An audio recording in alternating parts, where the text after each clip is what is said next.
In one way or another, a person has been touched by a horse at one point in their life.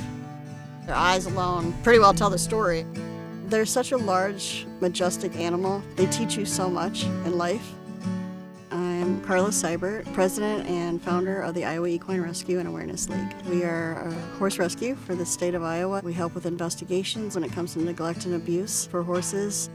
I sat on the Cedar Valley Humane Society board of directors, and it was all small animals. I realized that there was a need for horse because there were calls coming in for horse situations, so I decided to start a horse rescue. The mission was to make sure that all horses in the state of Iowa would have proper forage, good care, no abuse, no neglect, and if that did happen, we would prosecute the people that made that happen.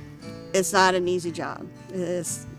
It's just not. But that's when you collaborate with other organizations. It's very important to have law enforcement involved, and it's very important if it gets to the point of having a veterinarian involved, because those are the only two agencies that can actually remove horses or to go on the property without a warrant. Like the Dr. Abrahams of the world, and that sort of thing. The people that are very passionate, but yet they know what has to happen to save an animal's life. I'm Charles Abraham. I'm a veterinarian from Cedar Rapids, Iowa. Carla and I have been friends for over 30 years. We both shared a common passion, and that was towards the welfare of horses. We noticed, and she noticed, a need to take care of unwanted horses and horses that were abused. I really think abuse is very common with animals, period, whether it's a dog or a cat or horses.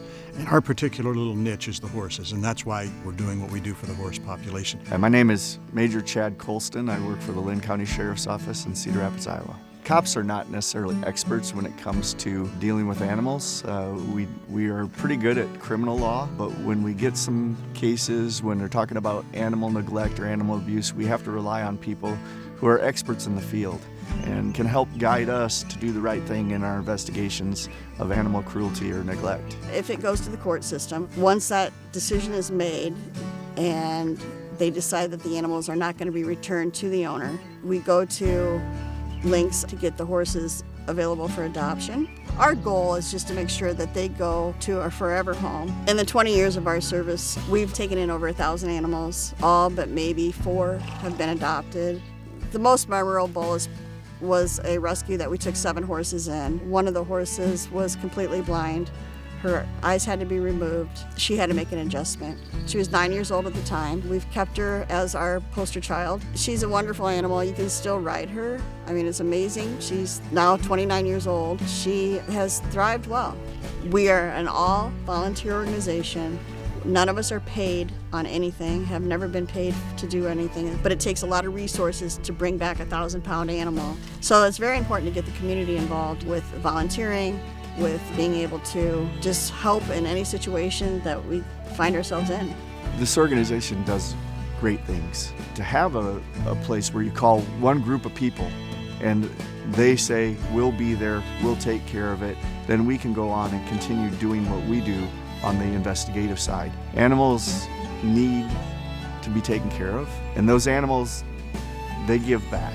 For us to support agency like Equine Rescue, it's important that if somebody can't, there is somebody that can step in and take over and continually care for that animal and get the care that the animal deserves.